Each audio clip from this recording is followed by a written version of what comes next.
용서와 사랑은 영적 특효약. 오늘은 용서와 사랑은 영적 특효약입니다. 라는 제목으로 말씀을 전하겠습니다.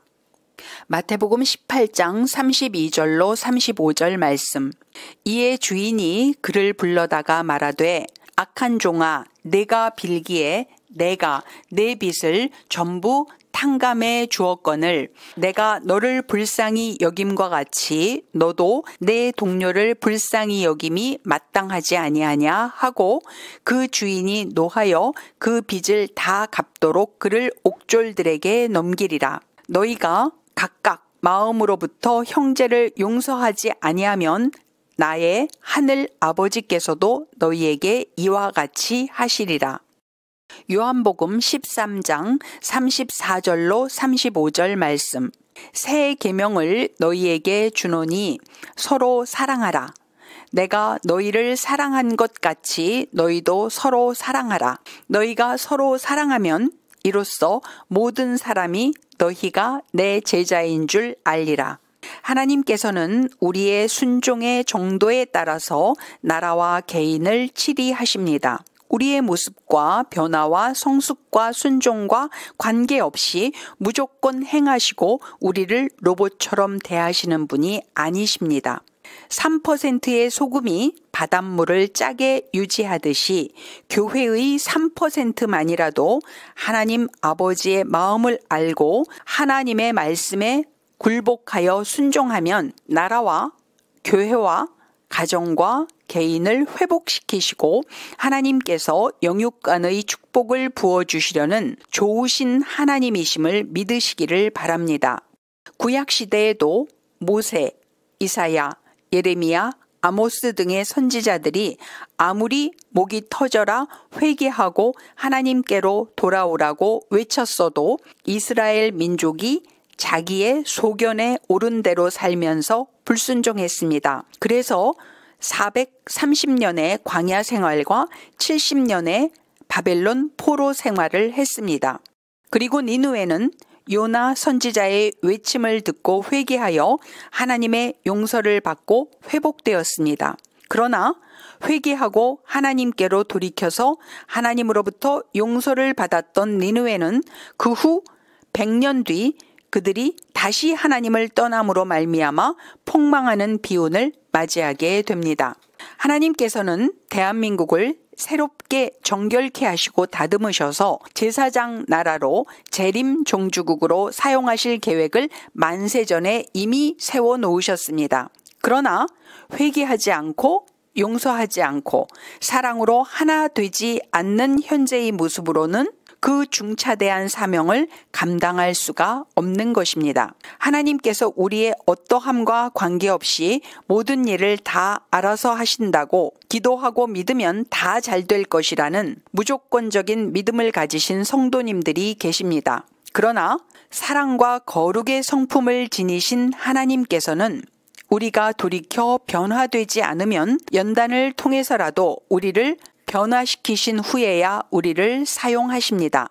하나님께서 대한민국을 제사장 나라로 사용하시려는 궁극적인 계획을 세워놓으셨다고 할지라도 그렇게 되는 과정 가운데 하나님께서 사용하실 수 있는 민족성으로 개조되기 위해서 내란, 내전, 국지전, 전면전, 연방제 적화통일, 공산화까지 되는 고난을 대한민국 국민들 스스로가 자초해서 겪을 수도 있는 것입니다. 그리고 IMF보다도 더 심한 경제 폭망을 경험하게 될 수도 있는 것입니다. 그러나 우리가 하나님의 뜻을 올바로 깨닫고 돌이키기만 한다면 대한민국은 하나님께 매를 덜 맞고 자유복음 통일을 할 수 있을 것입니다. 그리고 대한민국은 하나님의 축복을 받아 가까운 장래의 G2 국가가 될 것입니다. 그리하여 북한의 지하 교인들과 함께 중앙아시아를 지나서 이스라엘까지 육로를 통해서 선교를 완성하는 귀한 사명을 감당하게 될 것입니다. 하나님께서는 우리에게 그냥 하나님을 믿고 바라만 보라고 말씀하시지 않으시고 구하고 찾고 두드리라고 말씀하십니다. 행함이 없는 믿음은 죽은 믿음이라고 말씀하십니다. 하나님을 잘 알지도 못하면서 하나님은 이런 분이시다, 저런 분이시다 라고 하면서 하나님을 자의적으로 해석하는 것은 옳지 않습니다. 북한의 수도 평양은 영국의 웨일즈 대부흥을 능가하는 큰 부흥이 일어남으로써 동방의 예루살렘이라는 칭호를 들었던 귀한 땅입니다. 그러나 일제강점기에 교회들이 신사참배를 자행했던 죄의 대가로 6.25 전쟁이 발발하여 3년간 국토가 황폐화되었고 1953년에 한반도가 두 나라로 갈라졌습니다. 북한에는 김일성이라는 지도자가 세워짐으로 인해서 공산사회주의 주체사상을 신봉하는 나라가 되었습니다. 그리고 평양 대부흥의 장소인 장대현 교회가 세워졌던 바로 그 자리에 김일성, 김정일 동상이 세워졌습니다. 하나님 대신 사람을 신격화하고 우상화하는 큰 죄악을 저질러 온 것입니다. 그 죄의 대가로 북한은 약 70년 동안 영적 어두움 속에서 경제적으로 침체하여 전 세계에서 기독교가 가장 박해를 받고 경제적으로 가난하고 인권이 유린되는 나라가 되었습니다. 그와 반대로 남한에는 이승만 대통령이 세워짐으로 말미암아 자유민주주의, 자유시장 경제, 한미동맹, 기독교 입국론의 기초 위에 헌법을 만들어서 전도와 선교가 가능한 나라가 되었습니다. 그랬더니 남한은 전후 70년 동안 약 600배의 경제 성장을 이룩했습니다. 인도 다음으로 가장 못 살던 나라가 세계 7위 경제 대국으로 성장했습니다. 한국교회는 총 인구 5,100만 명 중에서 1,200만 명의 개신교 성도가 있고 미국 다음으로 많은 선교사들을 미 전도국가 포함 전 세계에 파송하고 있습니다. 하나님께서는 인간의 선택을 존중하십니다. 지금 우리는 극명하게 달라질 수 있는 국가 진로의 갈림길 앞에 서 있습니다. 주님께서는 비둘기처럼 순결하되 뱀처럼 지혜로우라고 말씀하십니다. 우리는 늘 우리 자신을 돌아보아 우리의 영을 성령님 안에 위치시키는 회개의 자세를 지녀야 합니다. 그리고 하나님 앞에서 우리는 비둘기와도 같이 순결한 존재가 되어야 합니다. 그리고 원수 마귀를 향해서는 뱀처럼 지혜로워야 합니다. 그래야 교활한 악한 영들과 싸워서 이길 수 있기 때문입니다. 원수 마귀는 자신이 받을 공격과 거절당할 운명을 사람에게 전가시키는데 매우 탁월한 재능을 가지고 있습니다. 우리 인간은 모두 죄인입니다. 그러나 우리 기독교인들은 주님께 죄를 고백하고 주의 보혈로 자신을 늘 씻는 존재들입니다. 그래서 회개한 죄인인 성도들은 하나님의 눈으로 보시면 의인으로 보이는 것입니다. 그러나 불신자들은 상대적으로 의롭게 살고 있고 스스로 자신이 의롭다고 자부하는 사람들이라고 할지라도 그들은 자기 스스로를 보혈 피로 씻지 않았기 때문에 하나님 눈으로 보시기에 그들은 죄인인 것입니다. 죄를 이기려고 인간적인 힘으로 노력하는 것이 신앙생활이라고 생각하는 것은 율법주의 신앙입니다. 우리 스스로가 자신이 죄인임을 깨달을 때 죄인인 자신이 회개하고 죄에서 돌이키면 하나님께서 자신을 용서해 주신다는 사실로 인해서 하나님께 진심으로 감사하는 마음이 생기게 되는 것입니다.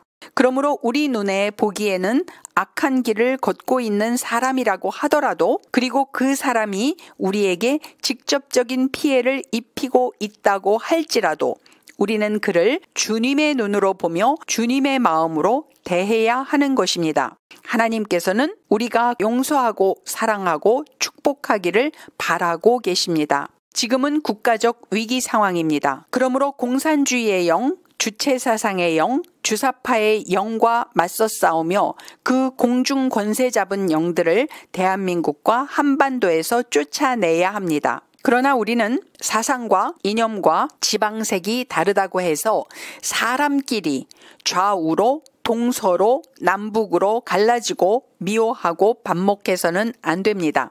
서로에 대해서 판단 정죄만 하고 용서하지 않고 사랑하지 않고 하나 되지 않고 분리가 된다면 하나님께서는 당신의 뜻을 대한민국에서 펼쳐나가실 수가 없는 것입니다. 하나님은 대한민국을 사랑하십니다.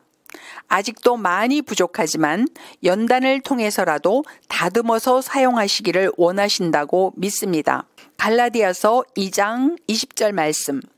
내가 그리스도와 함께 십자가에 못 박혔나니 그런즉 이제는 내가 사는 것이 아니요 오직 내 안에 그리스도께서 사시는 것이라. 이제 내가 육체 가운데 사는 것은 나를 사랑하사 나를 위하여 자기 자신을 버리신 하나님의 아들을 믿는 믿음 안에서 사는 것이라. 예수님께서 우리 인간의 죄를 대속하시기 위해서 십자가에 달리셨을 때 우리의 옛자아도 주님과 함께 십자가에 못 박혔다고 주님은 말씀하십니다.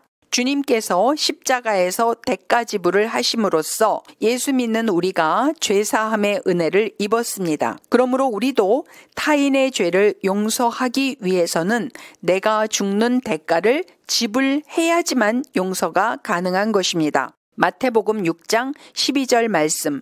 우리가 우리에게 죄 지은 자를 사하여 준 것 같이 우리의 죄를 사하여 주시옵고, 예수님께서 기도의 모델로 가르쳐 주신 주기도문에서도 우리에게 죄 지은 자를 용서해 주라는 명령을 하셨습니다. 그리고 그 명령에 순종한 성도만이 주님으로부터 죄사함의 은총을 받을 수 있다고 말씀하셨습니다. 용서는 나는 죽고 예수로 살기로 결단한 성도만이 할 수 있는 영적 특권인 것입니다. 우리는 모두 죄성을 지닌 죄인입니다. 그래서 자기를 변명으로 정당 방위를 합니다. 감정적으로 늘 자신이 피해자라는 의식에 사로잡히게 됩니다. 그러니까 오해는 기본이고 이해는 기적인 것입니다. 오해를 하고 용서가 안 되는 상태는 악한 영에게 묶여 있는 상태입니다. 우리가 그 묶임을 풀지 못하면 우리의 영혼육에 악한 영의 저주가 임합니다. 우리가 가정에서 그 묶임을 풀지 못하면 가정에 악한 영의 저주가 임합니다. 우리가 나라에서 그 묶임을 풀지 못하면 역시 나라의 저주가 임합니다. 사실 용서하는 것은 상대방을 위한 것이 아니라 우리 자신을 위한 것입니다. 주님께서 우리에게 무조건 용서하라고 명령하신 이유는 용서하지 않으면 우리가 병들고 마음이 곤고해지고 피폐해지고 자유가 없어지기 때문입니다. 우리가 용서를 하지 못하면 마음에 쓴뿌리가 계속 자라납니다. 그래서 결정적인 순간에 우리가 영적 돌파를 하지 못하도록 악한 영이 합법적으로 우리를 장악하는 것입니다. 우리가 용서를 하지 못하는 이유는 우리가 하나님의 절대 주권을 믿지 못하기 때문입니다. 우리가 용서하지 못하는 사람도 하나님께서 우리에게 붙여주신 상대입니다. 우리가 용서하지 못하는 주변 국가들도 하나님께서 위치시키신 나라들입니다. 남녀노소, 빈부귀천 모두가 하나님의 통치 질서하에 유기적으로 관계지어진 존재들입니다. 우리가 절대로 용서하지 말아야 할 대상은 하나님과 같이 높아지려고 하나님을 대적하다가 쫓겨나서 이 땅에서 공중 권세를 잡은 사단, 마귀, 귀신, 악한 영들입니다. 사람은 용서와 사랑과 축복의 대상입니다. 그들이 하나님을 주인 삼지 않고 옛자와 세상과 악한 영을 주인 삼은 것은 그들이 약하고 어리석어서 마귀의 그럴듯한 꾀임에 속아 넘어갔기 때문인 것입니다. 그들도 알고 보면 불쌍한 존재들인 것입니다. 로마서 12장 19절 말씀. 내 사랑하는 자들아, 너희가 친히 원수를 갚지 말고 하나님의 진노하심에 맡기라. 기록되었으되 원수 갚는 것이 내게 있으니 내가 갚으리라고 주께서 말씀하시니라. 우리는 우리가 원수를 갚지 않으면 우리가 죄인을 자유롭게 활보하도록 놔두는 죄를 짓는 것이라고 잘못 생각합니다. 그러나 죄인은 원래부터 자유롭게 활보하고 다녔으며 묶여있고 매어있는 것은 용서하지 못하고 복수심에 불타고 있는 우리 자신인 것입니다. 용서는 감정적인 영역이 아닙니다.